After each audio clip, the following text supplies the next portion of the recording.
به برنامه خبری رادیو آزادی خوش آمدید. من شالو الخوجه هستم. سلام. در برنامه امروز هفتم می این موضوع تقدیم می شود. ساکنان جماعت وروخ چه روزگار دارند؟ گزارش خبرنگاران رادیو آزادی از منطقه بحثی شمالی تاجیکستان. میگذاریم شب میگذاریم روز میگذاریم این خفای این ترسایده. رفتن نیروهای آمریکایی از افغانستان، آزادی زنان و دستاوردهای 20 سال اخیر در بخش حمایت از حقوق آنها در این کشور را با تهدید روبرو کرده است. مبادا مثل سالهای قبل دوباره سرنوشت ما با مثل سالهای قبل شود. و در روز رادیو میبینیم که ساکنان دوشنبه کدام شبکه‌های رادیویی را گوش میکنند و درباره برنامه‌هایشان چی نظر دارند. تقریبا یک هفته می شود بعد از برخوردهای خونین در مرز تاجیکستان و قرقیزستان وضع در دو طرف آرام است. جانب‌ها پس از حساب تلفات جانی و مالی به ساکنان وعده کردند که خساراتشان را جبران کرده و برای برگشتن به حیات آسایشته مساعدت میکنند. در شب و روز درگیری اکثر گزارش‌های ما از چارکوی اسفره بود، ولی نیزا در ناحیه باباجان غفورов هم جای داشت. فرزان محمدی به این ناحیه سفر کرد و از شاهدان پرسید که عملیات چگونه پیاده شد.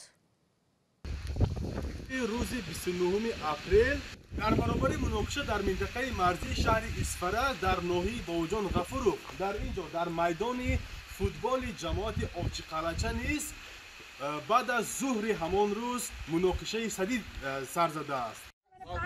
ولی این بار به گفته دو ساکن کلانسال محله بهار همین جماعت که شاهد حادثه بودند، مناقشه بین ساکنان صورت نگرفته بلکه استفاده سلاح‌های آتشفشان نظامیان را شنیدند. همین نماز عصر خواندیم و نماز هم تا عصر خوانده برامدم صبح 5 منده می 5 سینده جنگ سر شد دونه خانه اشتیمه کن خیلی اکو انداز شده است و اکو یک ساعت مردم گریخت دولینیم برامد بویم هم یک 5 ساعت 7 ساعت شده می جنگ نامو من و ها صبح اوینامو همش تیر خودگی صبح تیر درآمده کیدنم گارنیتروش پیام درآمده زده اویناش شکستگی. در عین همین وقت به نقل شاهدان درگیری بین سرحدبانان در نزدیکی مؤسسه تحصیلات عمومی رقم 71 جماعت آبچی قلعچه نیز جریان گرفته است.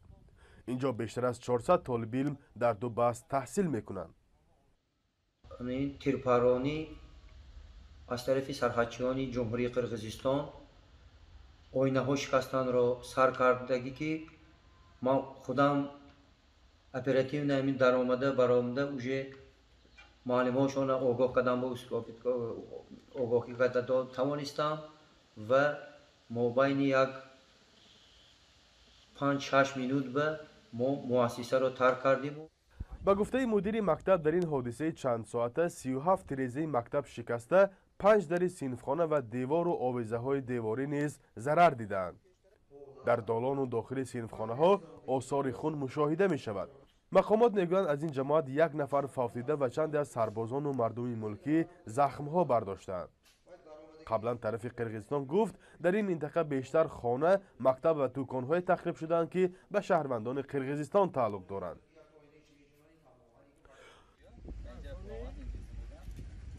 باشندگان محله محیدین حیدروف میگویند آن بیگاه به نزد خانه هایشان چند گلوله های ترکنده نیز افتید و به ساکنان و حوله هایشان زیان رساند.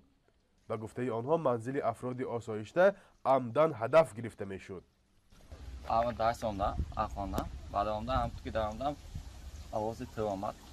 پیام شد ما گفتیم که دادم که همسایه اینجا گازدان که استفاده بوده اکام که گفتم که فرمت پای هدشون به انوای پایشون اکنون پایین نابود شد بوده پسونه اکام گردنشون و دستشون است من یک پاچک بس تمام هیچ نه. جماعت خستیورز و آبچی قلعچه ناحیه باباجان غفورov با ناحیه لیلک قرقیزستان بیش از 40 کیلومتر مرز دارند. در رخداد حادثه اخیر هر دو کشور یکدیگر را به آغاز جنگ گناهکار میکنند.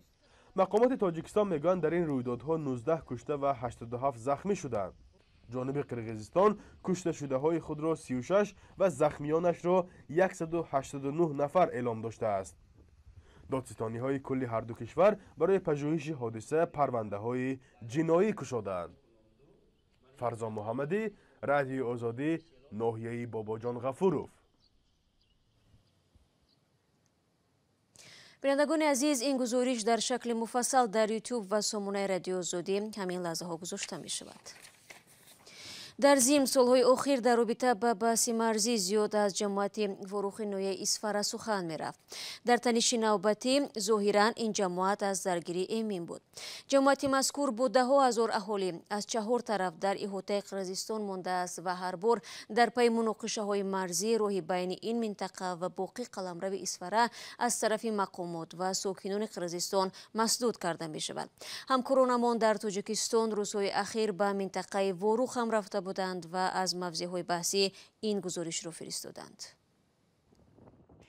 ساکنان واروخ تا شروع مناقشه اخیر مرزی در راه ماشینگرد اسفره واروخ روزانه روا می کردند. اما با فرارسی شب در حالتهای استثنایی و یا در صورت پیش آمدن کاری ضرور استفاده می کنند.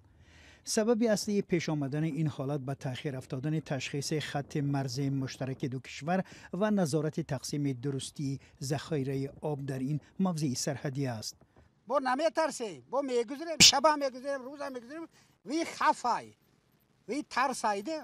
با بعضی حجتون میگه خیلی دکم توری کنیم، همونجا میریم پاسپورت با بعضی وقتا همین برای حجت ما فقط شهر میریم.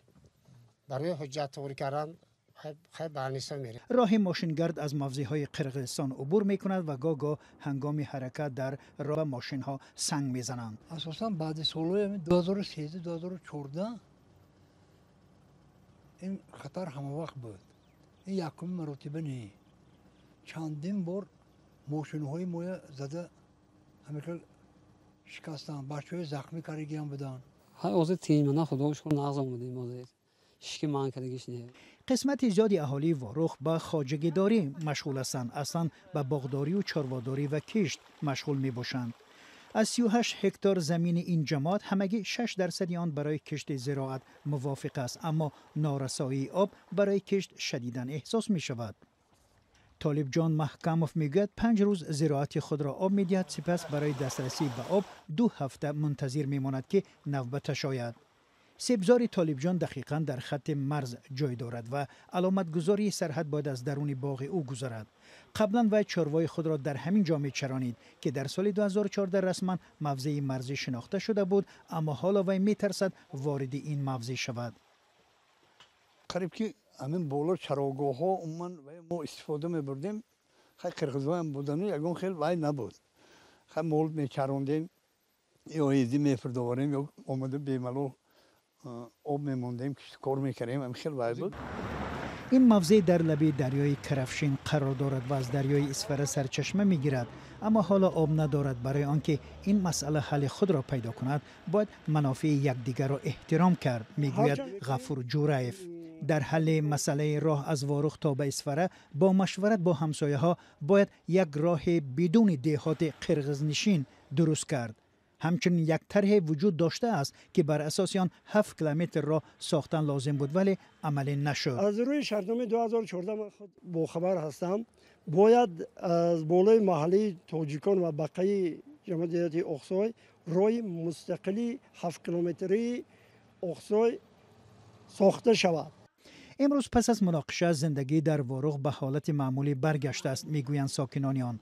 وقت برای اندیشیدن یا دلتنگی ندارند، چون که وقت جوش کار خواجگی است و واروخه ها به آینده با نگاهی مثبت نظر میکنند. شما برنامه خبری رادیو آزادی رو تماشا دارید. وزارت دفاع ایالات متحده برای محافظت نیروهای آمریکا و متحدانشان که از افغانستان بیرون میشوند هواپیماهای ایلاوگی جنگی و بمب افکن فرستاده است. از اخراج این نیروها بیشتر زنان افغان نگرانند، زیرا بیم دارند که طالبان قدرت را به دست میگیرند و حقوق آنها محدودتر می شود. گزارشی صدای آمریکا را طاهری سفر تقدیم میکند.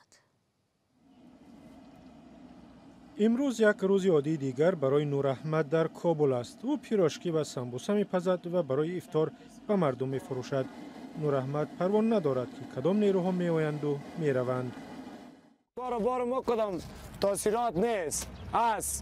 نه امریکایی از ما میخوره، نه خارجی، نه افغانی خود ما داده گرفته است. تا بالا کاروبار ماست، شکر میگذرم. امریکا و متحدانش رسما به اخراج سربازانشان آغاز کردند و مسئولیت تامین امنیت را به سربازان افغان میسپارند.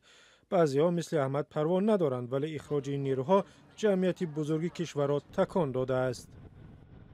تمام خانم‌ها خیلی نگرانی داره از بابت و ما واقعا از جامعه جهانی خواهش میکنیم که در این رابطه نظر خود داشته باشه، متوجه خانم‌ها باشه که مبادا مثل سالهای قبل دوباره سرنوشت ما با مثل سالهای قبل شود. در عهد طالبان در سالهای 90 زنان افغان از حقوق عادی انسانی محروم بودند. بعد آنها پیشرفتی زیاده کردند. زنان و دختران در بخش‌های گوناگون اقتصاد و جامعه کار و هم تحصیل می‌کنند. جامعه جهانی وعده داده است که بعد از ترک نیروهای خارجی افغانستان را تنها نمی‌گذارد. اما طالبان حمله‌ها به حکومت و نیروهای امنیتی را در یک سال گذشته زیاد کردند. مذاکرات حکومت با آنها نیز از حرکت ماند. باوری به نیروهای امنیتی افغانستان و توانایی آنها با مقابله با طالبان کم است. بسیاری‌ها از جمله مقامات بلندپایه امریکا می‌ترسند که جنگ‌ها بیشتر می‌شود و ممکن است بعضی از شهرها به دست طالبان افتد. حکومت سعی دارد این نگرانی‌ها را فرو نشاند.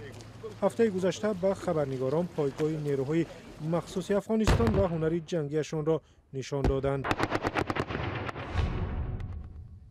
برمیگردیم به تاجیکستان. همه ساله در تاجیکستان 7 می روزی رادیو تجلیل می‌گردد. این تاریخ میراث زمان شوروی و مربوط به کشف نخستین موجگیری رادیو از سوی فیزیک روس الکساندر پاپوف در سال 1895 است.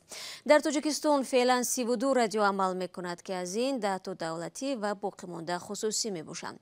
امروز علیشیر ظریفی و شهلوی عبدالله در کوچه‌های دوشنبه از راهگذران پرسیدند که آیا کدام رادیو را گوش می‌کنند و به صفت آنها چی بها میدهند؟ ما تمام رادیو را گوش میکنیم. مثلا کدام رادیو را؟ برون منزی رادیو تاجیکستان. تمام تلفن است، اینترنت دیگه اینترس نیست. من رادیو وطن همین برنامه صبح ساعت از ساعت 7 ساعت تا 10 ساعت هم خودم. از چه طریق گوش میکنید؟ رادیو. از طریق تلفن یا از خود ماشین؟ نه، از ماشین گوش میکنیم. رادیو نیروست دیگه، وقت ندارم گپ تورش. رادیوهای مایده داریم، میمونیم گوش میکنیم. در وقتی کارم در صحرا ما بسیار در صحرا کار میکنیم، برای همین رادیو را بسیار گوش میکنیم. صدای دوشنبه را بسیار گوش میکنیم. اوز یک دیگه وقتی نداریم که گوش کنیم. Азия плюс. Азия плюс. Да, я верю им достоверной информации. که ما وقت ندارم رادیو گوش کنم. برای که تا سر تو بگردم کاریم وقت نداریم. کم دیگه با یوتیوب می‌دونیم تماشا می‌کنیم.